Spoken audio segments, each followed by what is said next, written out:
Good evening, everybody. Welcome to this Facebook Live session where we're going to be talking about Southern Water done well, their local water done well. Basically, we're going to go through the presentation first and then we'll be taking questions and so on. With me this evening, I'm pleased to be joined by Josh Rendell, who's our infrastructure manager. Great to be along. Thanks for having me.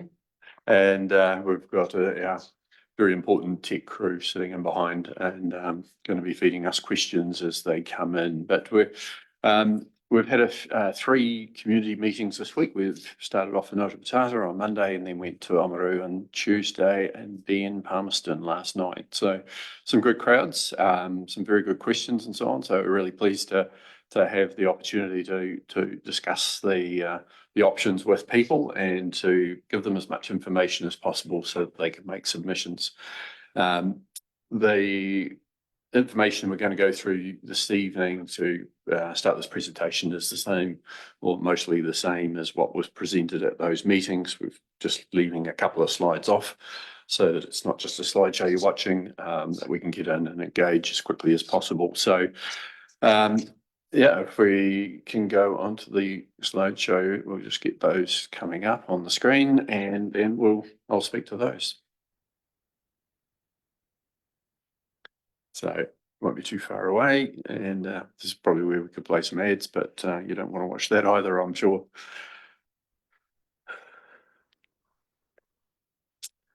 Okay, so local water done well is the overall title for what the government reform that we're going through at the moment, and it's for the preferred option that we've gone out with the Southern group of councils. We've called that Southern Water Done Well. Just a slight change of wording on that, but right, we'll get into onto the first slide, and which really just describes a bit about drinking water. Talks a bit about the how much we deliver on average, which is 16 million litres a day. We've got it actually says 12 water treatment plants. I thought we had 14. We've got 14. Yeah, we have got 14. I've been saying 12 all week, thinking that's not right, but yes, it's 14. There's 5 bore fields, 2 dams, 40 water storage reservoirs, 20 pump stations, and just over 1,600 kilometres of pipeline, all different sizes, different types, and right around the whole Waitaki District. That we deliver to just under 10,000 residential properties and over 2,000 non-residential. One of the things we haven't talked about is how many people we actually have metered supplies. Some of those 9,749 residential ones do have meters. All of the houses in Kurau have them. They've had meters for at least, to my knowledge, 25 years. We also meter large users, so a lot of those non-residential drinking water connections where they use a lot of water, they are metered. We also have some more rural residential type properties where, rather than being on a restricted supply, which most of them are, they're on some meters as well. I think that's the main ones that are metered. So places like schools, motels, factories and so on that use a lot of water. So it's nothing new for metering, but all those meters are the old analog type. And I think we've gotten the plan for Kurau this coming year to replace their meters because they're at the end of their life, and we'll be replacing them with digital meters, which they can, all going well, they'll be able to monitor as well themselves. So anyway, we'll move on to wastewater. I think. No. Wastewater, there we go. So what goes in must come out, and we've got 5.4 million litres of wastewater a day. So of the 16 million litres that actually gets delivered of water, quite a bit of that is consumed by stock. There's people water their gardens. There's a whole lot of other uses that people have for water. That means that it doesn't end up in the wastewater. But obviously there's a lot of household use of water that does end up there, whether it's showers, washing machines, toilets, whatever it may be. So we've got 7,500 connections eight wastewater treatment systems and plants. Over a couple of thousand manholes, 29 pump stations, and quite a bit less pipeline, of course, because it's only really in the urban areas. There's 204 kilometres of pipeline for wastewater. And stormwater, even smaller network for there. So there are 9 stormwater management systems, and that's they utilise 58 kilometres of pipeline and have over 1,000 manholes. So a lot of the stormwater that you see doesn't necessarily get piped off elsewhere. Oamaru's got the most extensive stormwater system. Western's got a small system, and some of the other townships have a small system. Some just have mud tanks, and the water goes in there and is basically soaks into the ground overall. So that's that one. Overall, though, we'll talk about the fourth water. So just had my slides out of order there. So the fourth water is something that we've created in the southern group. We've got a couple of the councils, ourselves and Clutha District Council, which have quite a number of rural water schemes. Gore and Central Otago, not so much. They've got rural schemes, but not under the council operation. So rural water schemes are quite different to an urban water scheme. But rural schemes are more likely to be on restricted supply rather than on demand. They're often supplying more water, or they all supply more water to stock rather than actual human consumption. And there are many of the consumers on those schemes that have multiple points. So rather than a household which has one connection in Oamaru or Otamatata or Palmerston, those rural schemes where they're farms, they may have 5 or 10, because I might have 1 or 2 houses on the farm, and all the rest goes to stock water, and they obviously need that for making sure that they keep their animals quenched. We do have an issue with ageing infrastructure, so I think that's the third slide. Many of our pipes are over 100 years old. We're losing quite a bit of water from our networks due to old leaking pipes. We don't have great systems for detecting leaks, and that's some work that's happening this year. For the next couple of years, we're spending $100,000 a year on leak detection, and then the years after that, in the long-term plan, it's proposed we spend $250,000 a year, just making sure we get those leaks sorted. On a metered system, it is a wee bit easier to track where those leaks are, because you can measure how much is going into part of the system and how much is actually being used by the consumers that serves.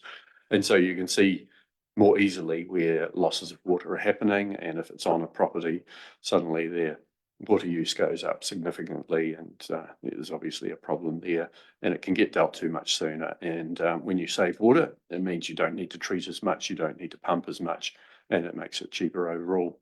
So sorting out leaking pipes is really important, and basically some of those pipes goes everything from stuff we've just put in around the district right down to 150-year-old pipes that are the old cast iron pipes, and that are running down Thames Street and taking water from one end of town to the other. So quite a difference in the age of that infrastructure.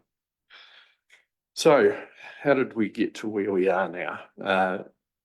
The water infrastructure issue has been identified for quite some time, but not a lot was done about it.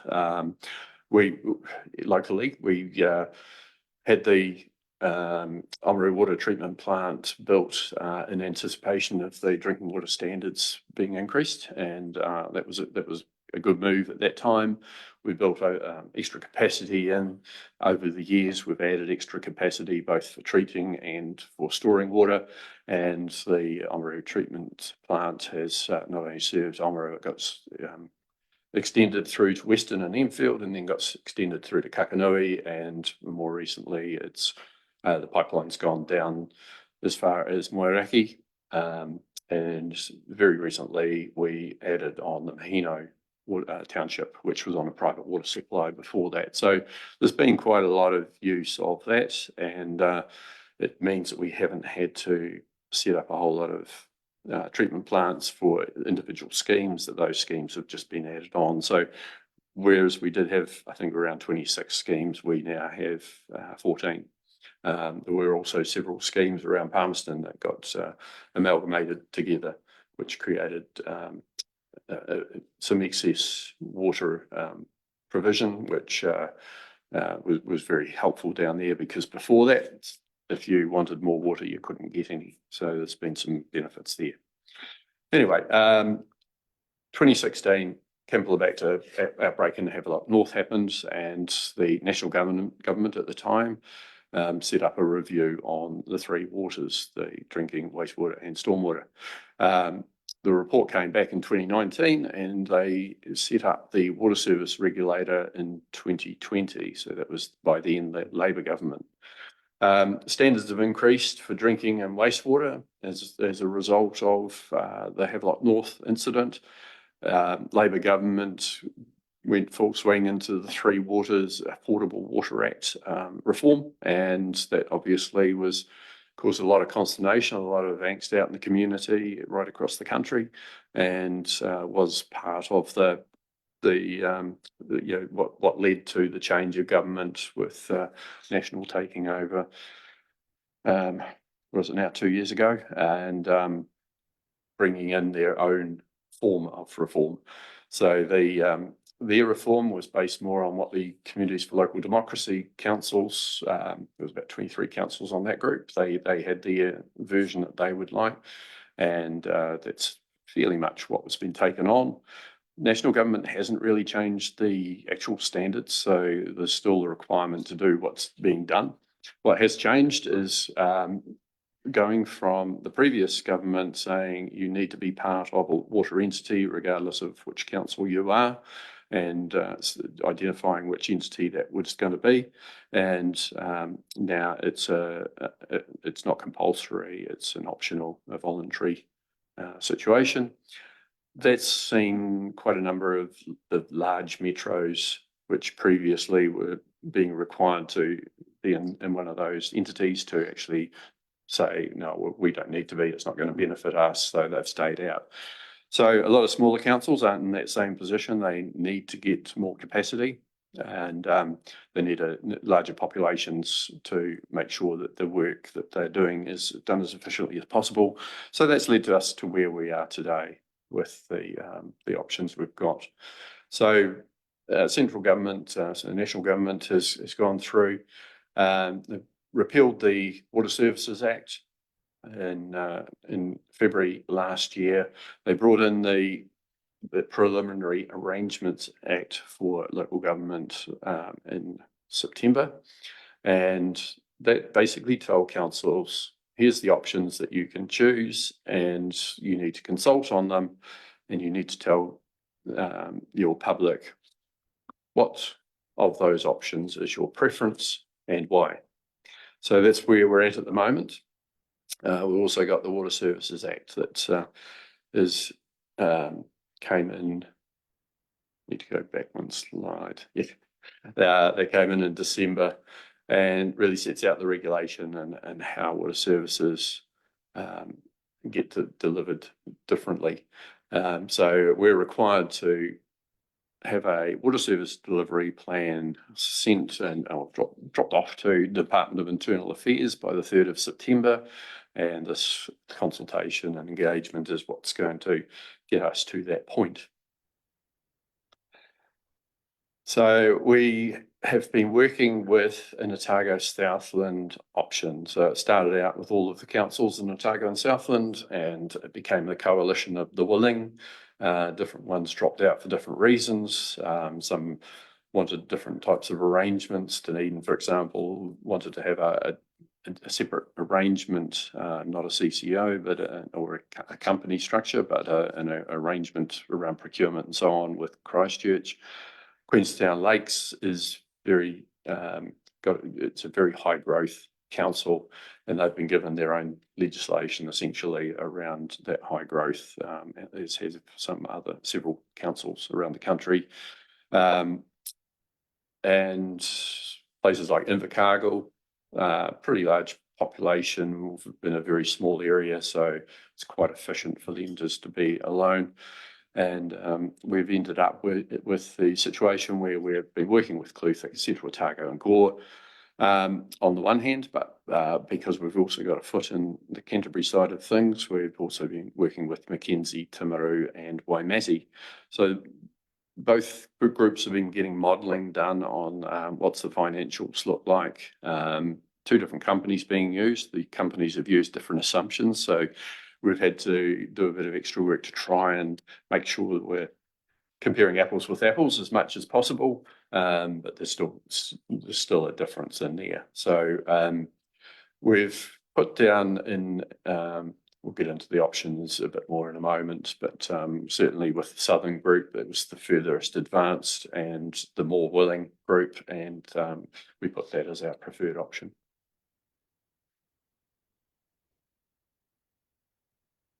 Next.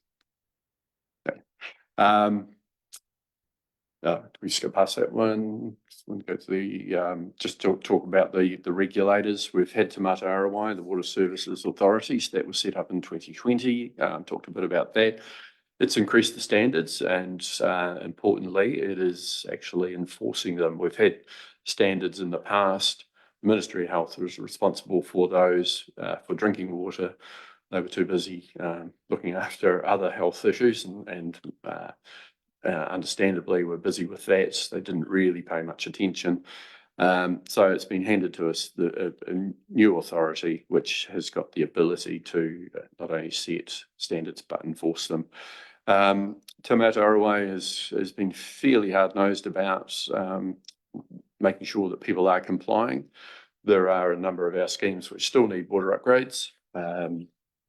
We have, I think we've actually passed the due date on those, but they are rural schemes, and Te Mata Arawai is working on some new standards for those, and we've been given some grace as to when we need to comply. So as long as we're making progress and this type of procedure is making progress, they're okay with that, and we'll keep working with them. But when standards change, when they increase, we need to do more with water, whether it's drinking water, whether it's wastewater, and that means spending more money and higher costs to consumers. The thing that we haven't had up till now, but is coming very soon, is from the Commerce Commission, and that's an economic regulator. There's a number of other industries are governed by economic regulators, and it's quite a different situation when you don't have one. Electricity industry would be a good example of that. So they are basically going in there and make sure that everything is being done properly, as far as things like making sure that budgeting is being done right, that the procurement is being done well, that you're getting the best efficiencies you can, but equally that you are not doing what many councils have done in the past and kicked cans down the road. When it comes to replacing pipes and water plants and various things, we need to be putting money aside for those. And if you're not putting enough away, then when time comes to do that new plant or new pipes, you don't have enough. So they will also not only be making sure you're not charging too much, they will make sure you are charging enough. So that's the quite a significant difference, and in the reality of things, it is one of the things that the economic regulator takes more control from councils, and whether it's in-house option or whether it's a company setup, control is reduced at the local level. With the Te Mata Arawai, that's already in place, but again, it means a loss of control when it comes to when we want to do something and what we actually do. When if we're not complying, then they make us comply. So it just gives a bit of an understanding that the status quo, the way we've been doing things, is no longer an option. If we keep it in-house, it's going to be quite different. even then. Right, next up, we've got just looking at the preferred options overall. So there's a number of councils have decided to go in-house, and that's obviously up to them. Some of them, it's a bit difficult to understand why they've done that, but they are able to do that. But when their plan goes to the Department of Internal Affairs for checking in September, if it's not deemed to be financially sustainable, they'll be getting told to do that again. And if they don't get it to a stage where it is financially sustainable, they will run the risk of having a water services facilitator put into their council at their cost. The government's pretty serious about it. The minister sent us a letter this yesterday afternoon, I think it was. We've got that, which is stating exactly that. If you're not financially sustainable, you'll be getting a facilitator to come. And again, the control will be taken away from local hands. So 18 councils are going for the in-house option. 44 councils are doing the joint council CCO. Most of them have identified which the other councils are. Some haven't identified, but said they want to be part of joint multi-council CCOs companies. 3 councils have decided to do a standalone company, and Queenstown Lakes District haven't started consulting yet, so they're not any of those categories, but they are looking like they will be in either a standalone or an in-house option. So the next slide just breaks that down into percentages. So 69% of councils, so close to 70%, looking at multi-council water service organisations, 28% in-house and 3% standalone. And then there's a bit of a map showing what those choices are. So very quickly, if it's red or green, basically it's councils that want to be part of a multi-council water services organisation. If it's blue, it's a standalone water services organisation, and if it's grey, it's in-house delivery. North Island is certainly working together more collaboratively. Auckland's not part of any of those because it's already very large. It's got 1.5 million consumers on it, which makes it the largest water services organisation already with Watercare. The South Island, as you can see, not quite so much red overall, quite a few more grey bits, and it's certainly been notable that there were more councils were looking at going alone, but have more recently decided that they are better off to join up with others.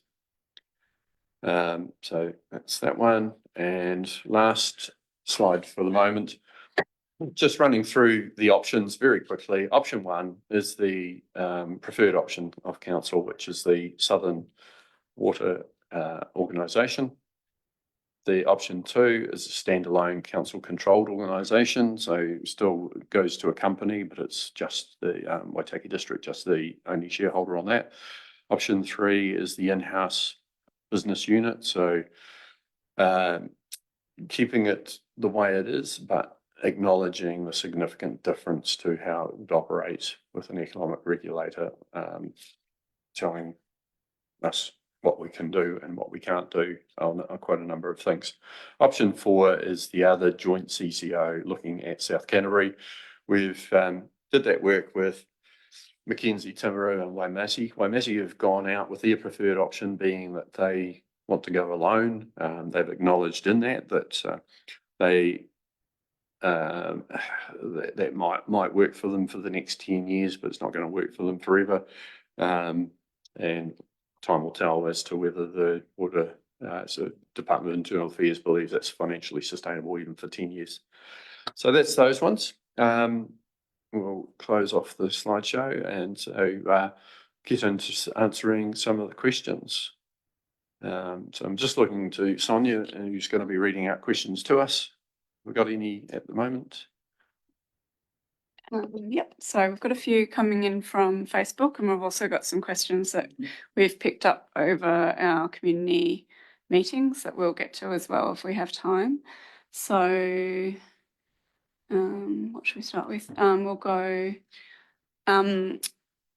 it's a bit of a broad question. What is the cost to replace the water infrastructure, and how much is going to be funded by the government, as Three Waters, like the previous Labor program, wanted to do? With the previous program, basically the only money that was coming from central government then was that we got some better off funding, which we've referred to, and it couldn't be spent on water infrastructure. It needed to be spent on there were quite strong criteria around not being able to spend it on things that were already planned in the LTP. It needed to be something that was outside of that, and it couldn't be water. So we've done a number of projects with that, but when the new government came in, they said, actually, we want you to reset that and put more of that to water. So we have done that as well. The other money that was to come from central government was the no worse off funding. So we had better off on the one hand, which was just to enhance what we've got. The no worse off, sorry, was it was supposed to allow us to do some things which would help us with the stranded overheads, as they call it. If water goes off to a new entity, there's some things left here. If the water team was in the building, for example, they are paying part of the cost of the building. If they move out, they're no longer paying part of the cost, but the building is still the same size as it was. We're not so bad there because we had our water team in a different building, and if they're not there, we just don't need to rent that building. So, but yeah, there's certainly a lot of stranded overhead issues. So the no worse off funding was intended to sort that. Didn't happen. Government changed, and that money didn't come. The current government is not promising any money either. And if you've seen the budget today, pretty much a lot of cuts, some fairly selective increases, but not a lot of spare money at all. And they've been very clear that they're not going to be subsidising that. As far as our overall cost of infrastructure, I'm not sure what our water assets value is. Do you recall, Josh? Not off the top of my head, no. I can say that over the formation of the long-term plan last financial year, we had over $400 million worth of expenditure set over the next 10-year period. Now, to try to reduce some of the costs, we've reduced that program down to about $190 million over the next 9 years. But the rest of that is still work that needs to be done. It's just not sitting in the first 10 years at the moment. So quite a lot of work that does need to be done on our water infrastructure. That's water treatment plants, wastewater treatment plants, water networks, wastewater networks, as well as our stormwater network. So, yeah, lots of investment required. So certainly a lot of investment from an asset base overall. Council's asset base is about 1.3, might be up to $1.4 billion overall of what we look after. Some of it, most of it we can't sell or anything because it's roads and pipes and things, but of that, water will be, I would think, several hundred million at least. So it's a fairly considerable amount of infrastructure, and it all needs to be looked after and replaced when it's worn out. Hopefully that's answered most of your question. Sorry, we can't be more precise on that number. So this one's more of a statement, but it's about the water regulators. And so this person is saying, so regulators set standards and cap pricing, yet the levy for the regulator outdoes the savings in reality, and there is no public input into who are chosen, voted in as regulators. The government sets the regulators, their employees, basically. I'm not sure what their structure is, whether they have some sort of board over the top of them, or whether they report directly to the government in the case of the Commerce Commission. But as far as it goes, they set the fees, and we have the pleasure of paying what their fees are. It was one of those things where it wasn't overly palatable when we heard that, but that is where there is regulation of either economics or standards, that's the normal model, is that the people they are regulating are the ones that pay for them. So not a lot we can do, but we feel that pain as well. So there's a couple of questions about debt and being financially sustainable. So someone's concerned that a debt ratio of 500% to earnings isn't sustainable. And there's some comparisons to electricity companies with costs climbing and getting into more debt to set up this water entity. Yeah. So as Josh said before, we were looking at $440 million to over the next 10 years. That was a year ago. We've done a bit of work since then, but we've also cut those costs down to try and make it more affordable and really put off anything that didn't absolutely need to be done. There was a lot of stuff that would be good to be done. A lot of things where, if we could replace more pipes, there would be fewer leaks and fewer issues, but it costs a lot of money to replace those pipes. So some of those things have been put off a bit further. Not something we want to be doing. We want to be responsible and deliver good infrastructure. That's really the challenge that we have, is how do we keep things as affordable as possible. The 500%, that's basically of the revenue that a water company would have. Council can borrow currently up to 175%. If we were to get a credit rating, we would be able to borrow up to 280%. That's of our total revenue, not just the rate take, but the total revenue, which is somewhere around about 90 million a year. If water goes off, then that's I think around about 25 million dollars. I think goes off as revenue. If they were to be able to borrow 500% of that, that is 5 times that, so 125 million dollars just on the water side of things. Currently, our debt for water is around about 50 million. So it's very, very difficult, and that's one of the reasons why we're having to go through this process, is how do we make sure that it stays as financially sustainable as possible. That's the government's words. It won't be financially sustainable for everyone, and we know that, and it's going to be, quite honestly, bloody hard.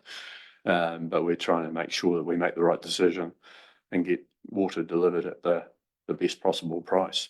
So that's really what the process is about. So what happens to current WDC staff, and how will a new joint water entity manage to recruit the staff if every other new entity is also after them as well? Yeah, very good question.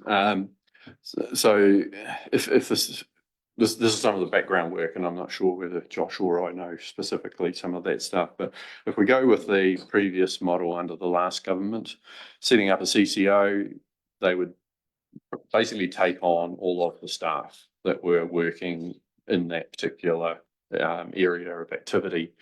For us, we've gone through transformation, and we don't work in quite the same way. It's not we'd have project managers in the water team. We don't have them there now. They're in a separate project manager office, and they work for the whole of council. So it's not quite as separated out as it was for us, and I can't answer that for how it will go for us because of that. If it was the way it was, pretty much all of those people would be basically switched from the employment by the Waitaki District Council to the employment of the new CCO, and it would be up to the new CCO to work out if they had too many of one type of staff member or whatever it might be. It might have too many administrators, for example. That would be up to them to have to work their way through that. As far as recruiting people goes, it's been the long held belief that people will be more attracted to larger organisations generally, because it's the opportunity to do more work and basically be able to specialise a bit more in some areas is there, and so it's seen that depending on where the CCO is, as to where you'd have to live if you wanted to work for them and so on. So there's a bunch of detail that hasn't been worked out. So if we did create a CCO, and what I didn't say before, which I had been saying at the meetings, is that if we get the Southern group, if we go for that option, we've been keeping in touch a lot with Mackenzie and Timaru, and there's a reasonable chance that they might join as well, and we could end up with a group of 6 councils. Now, whether there's one base or 2 bases or whatever it might be, will be up to how that CCO ends up being managed and what they say. Contractors are the important part in this equation. They will still need to be based right around all of the council areas. So there won't be any change to that. There'll still be levels of service, requirements for them to deliver on that. And Josh can speak a little bit more about that in a moment, as to response times and things. But there could be one head office, and it could be in Timaru, it could be Oamaru, it could be Alexandra, probably not Gore. Won't give Gore a hard time, but probably not Gore.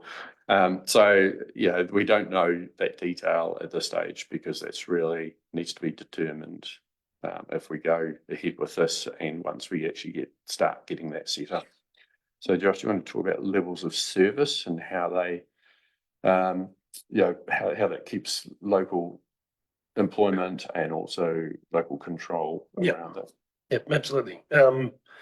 So I suppose in the throes of joining up with other councils, potentially delivering water services through a joint CCO, there'd be a whole lot of back office staff where you'd be able to find some efficiencies. You'd have the same kind of financial systems and asset management systems and the same kind of executive that are all together, and even to an extent, some of your project management could potentially be done from elsewhere, but certainly in terms of operations, a local base would be required because we do have to respond to whatever happens within the network in a very timely manner.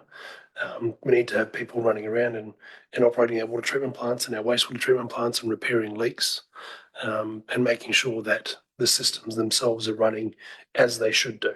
The requirement for higher levels of services, the levels of service that we currently have are likely to increase once the regulators come on board and start looking specifically at what council or the water service delivery company is delivering.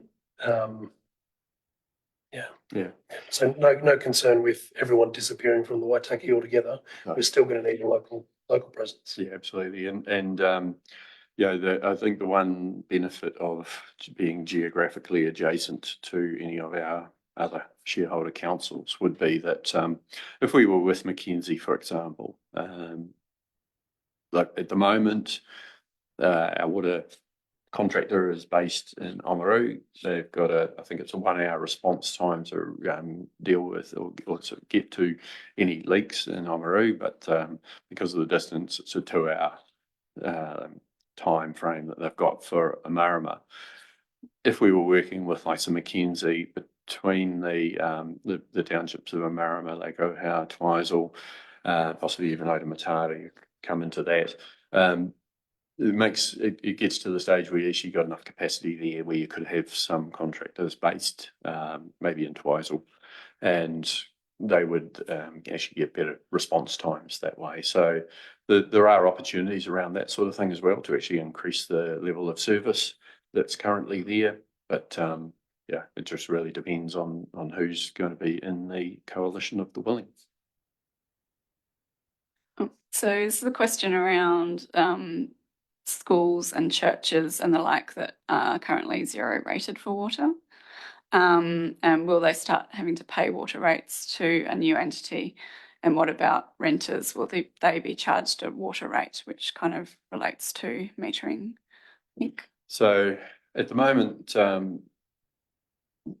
Schools and churches do pay rates. Pretty much the main rates they pay are water rates. So they pay for water and wastewater. They don't pay for a lot of the other things that rates pay for. So there is that already. And schools are on meters. Some of them are Okay. restricted supplies. Oh, Yes. yeah. So some of the small ones will be on restricted supply, which means it goes to a water tank, and then they need to make sure they've got enough water tanks and enough points of water to look after their size of school. So that's that. When it comes to meters overall, it's a bit like electricity at the moment. We meter electricity. We don't. Electricity companies do, and you pay according to the amount that you actually use. And generally speaking, people think that's pretty fair. And so use that as an example of for or against. Josh hasn't been too well. My apologies.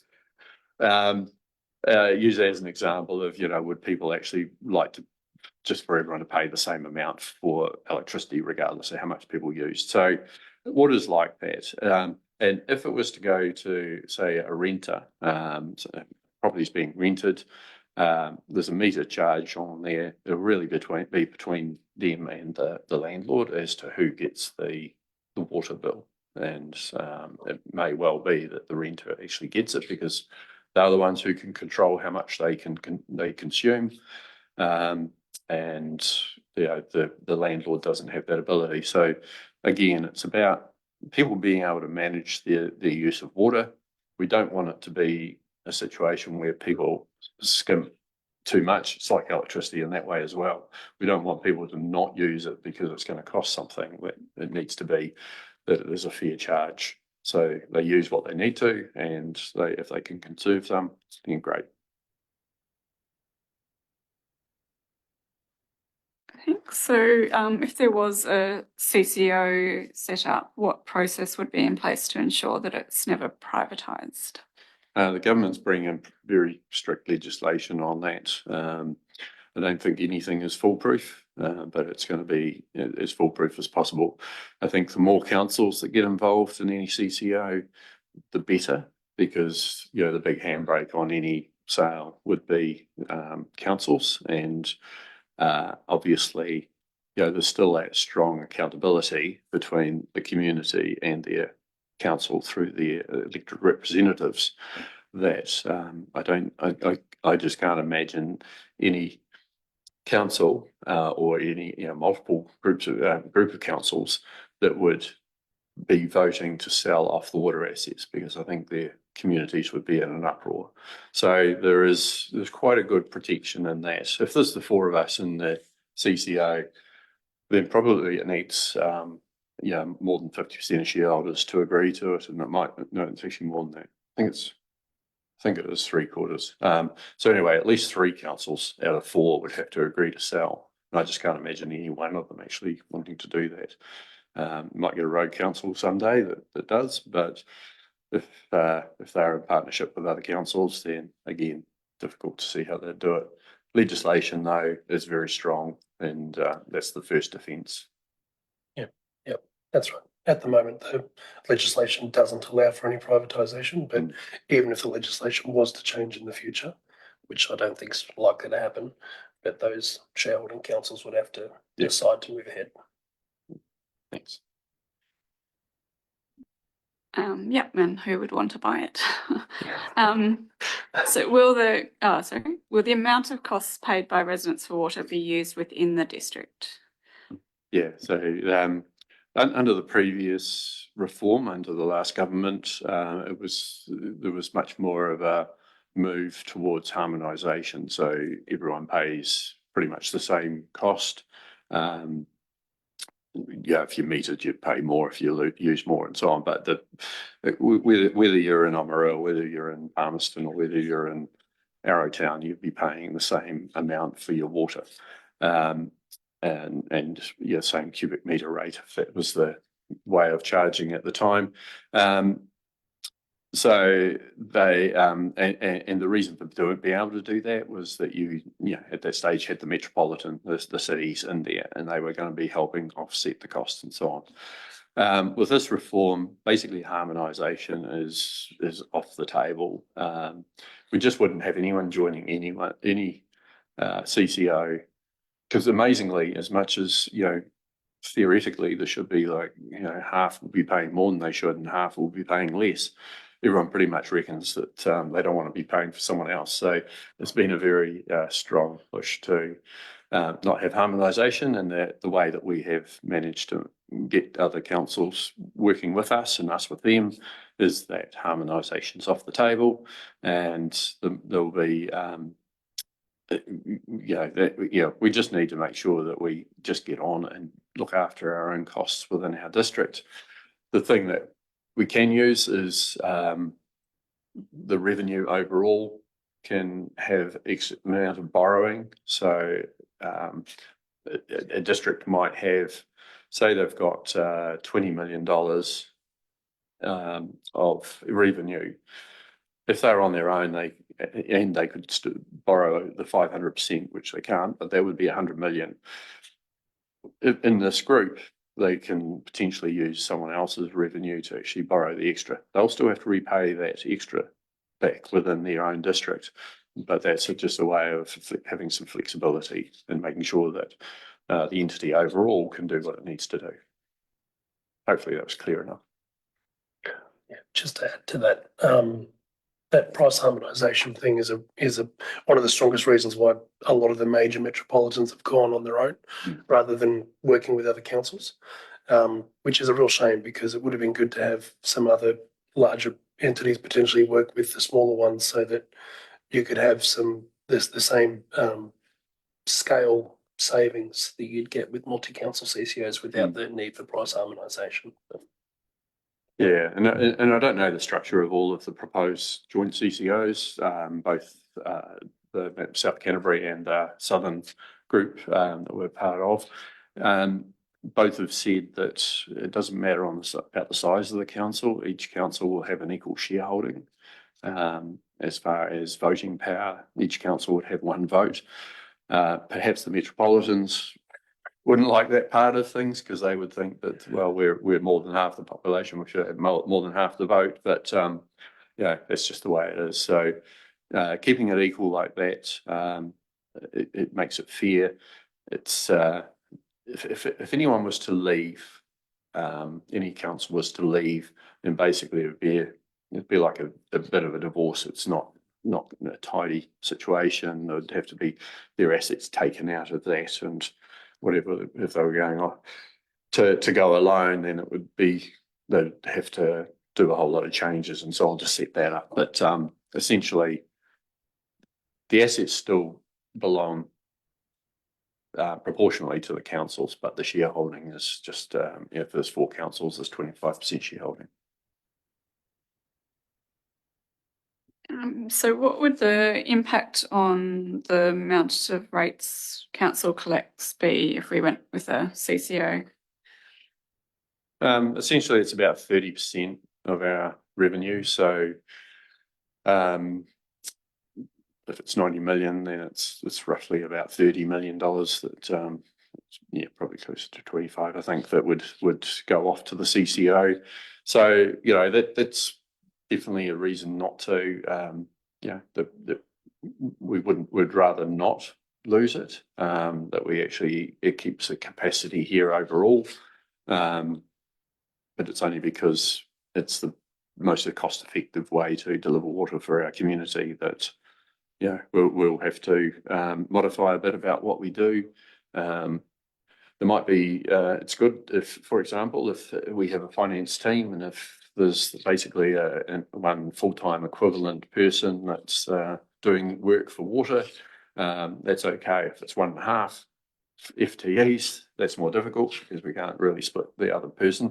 So yeah, it's like we might have one of our finance team would go off and be part of that new team, but if it was 1.5, it might be that we end up with half more than we actually need right at that time, but that would sort itself out over time. So yeah, it's just part of the challenges around employment and those changes.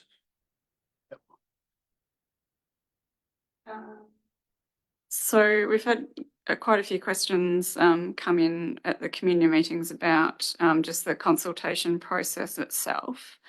So we've been asked things like, why are we being asked for submissions on what appears to be a done deal? And have we been given two conflicting tasks by central government? First, go out to consult, but we must have a preferred option.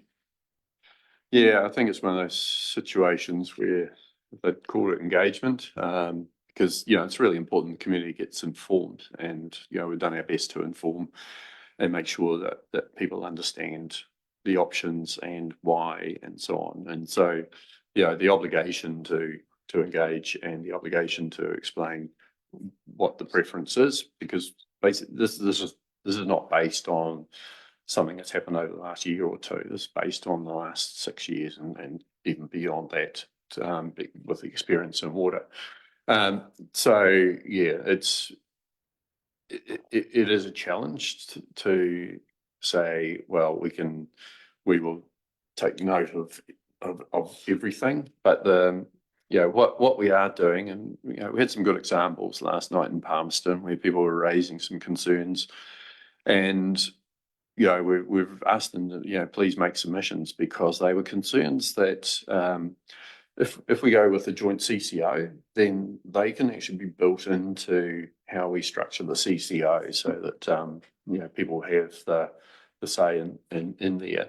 It's also why we've created like the fourth water out of rural water schemes, because we'd already heard had very strong feedback, particularly from one of our councillors who used to run one of those schemes, about the why they're different and so on. So we're going to build into the CCO, if that's the way we go, that they will be treated differently, because they aren't the same as an urban scheme, and not a rural consumer isn't the same as an urban one because of the differences I set out earlier. So we want people to submit, and again, it's a bit like us having to say, well, this is our preferred option and this is why. It'd be good to understand what your preferred option is and why, because it's in that why that helps us understand what's the concerns, what's the challenges, and what do we actually need to build in. So we are definitely encouraging the submissions. We're not overly happy with the government requiring us to do it quite this way, but it's still worth putting feedback in. And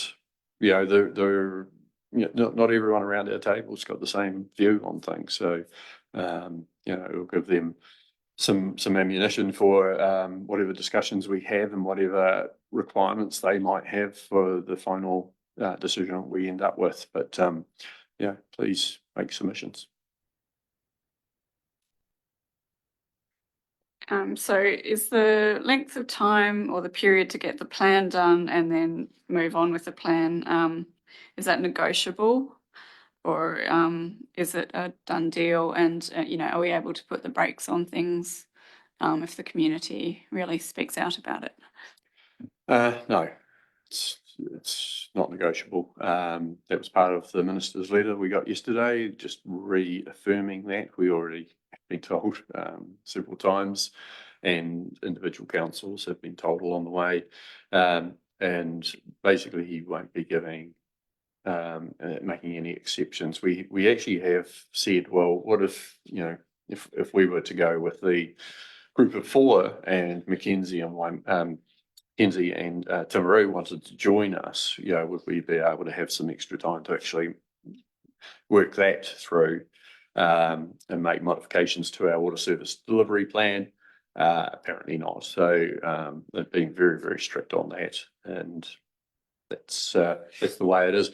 I'll just take note too, because some people have said, this council shouldn't be making a decision. It should be the next council, and there are definitely situations, many situations where that is the case. I don't know whether the government was deliberately setting the date to make sure that this current term of councillors around the country are making the decision or not. Certainly could have been better timing with the election coming up, but that's another story.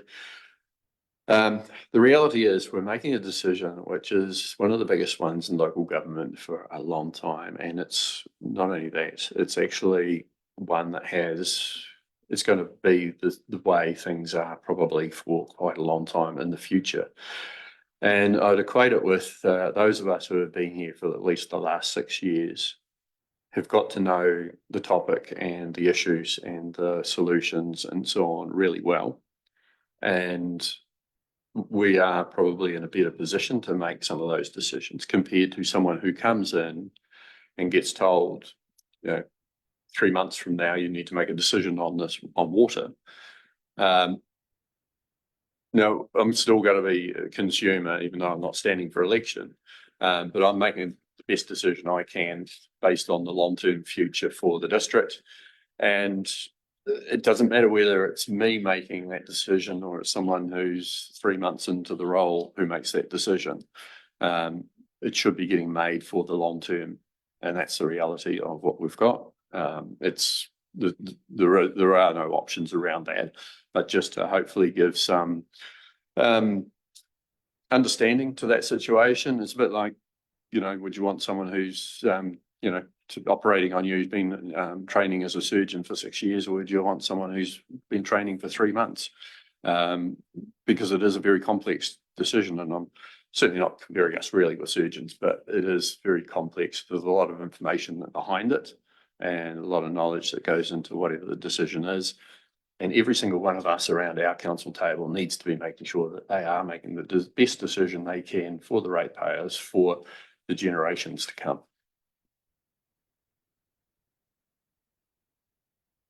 Okay, so time is nearly up. I'll just ask one more question.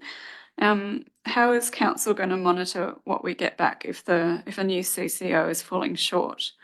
What can be done? Yeah, really good question. So a number of ways. So each of the shareholding councils will have probably 2 representatives on a shareholding committee, and each of those, each council will have 1 vote. So there's some control there. There's some accountability through that shareholder committee. We haven't established this yet, but I expect that it'll be like our other council companies that we've gotten, like Amarama Airfield is 50-50 shareholding between us and the Amarama Soaring Centre. They report to us twice a year. Our shareholder subcommittee, which the joint shareholder committee would be meeting with them on more like every 3 months. So there'll be good interactions with the board of the company. So there's going to be still a very strong link from council through that shareholder committee to the company. That shareholder committee will be appointing those directors. So they are kind of oversee that. Each year, councils will get together and they'll agree a letter of expectation which goes to the company and says, this is the things we expect from you over the next 12 months. And that'll help inform their statement of intent. So there are those things at that level. At a very local level on the ground, there's going to be a number of mechanisms. So there is intended to be an ombudsman that people can go to if there's issues. Equally, people can still go, because we're going to be a shareholder council, people can still go to their councillor and say, look, we've been trying to get this done and so on. They're not doing it. And when we know that this might be an issue that's for quite a few people, we'll still be able to hold that company to account. As much as they'll be arm's length to a degree, there's still a strong connection there. And then we've also got the economic regulator who will have a role in making sure that the right things are being done and that they're not that they're not ignoring any part of the region overall. So hopefully that's helped explain that a little bit more. This is quite basically, it's always complex. quite a few points of contact and accountability that's still in there. That wasn't going to happen with the last government's reform. The councils were very, very much arm's length and didn't have that connection, but with this model we do, and that keeps some local control. Just to add a little bit to that, the CCO, if that's the way that we go, would have a board of directors appointed. A board of directors has very, very different legal obligations and legal ramifications if they make board decisions than what councillors do or a council does. If the board of directors doesn't ensure that there is sufficient investment or the service levels are being maintained, or there's anything that occurs that may risk public health, whether that's on the water side of things and drinking water, or on the wastewater side of things with environmental pollution, those board of directors can be held individually legally responsible for the decisions that they make, which would include fines and jail time. So the board of directors is certainly going to make sure that whatever is done, all of the networks that they look after, which would include Waitaki's, are going to meet the required standards. Right. Well, I think you answered sort of the last question that slipped in, which is just about how do we make sure that Waitaki's needs are prioritised. What's to stop another CCO council partner who needs a lot more work done ripping off Waitaki?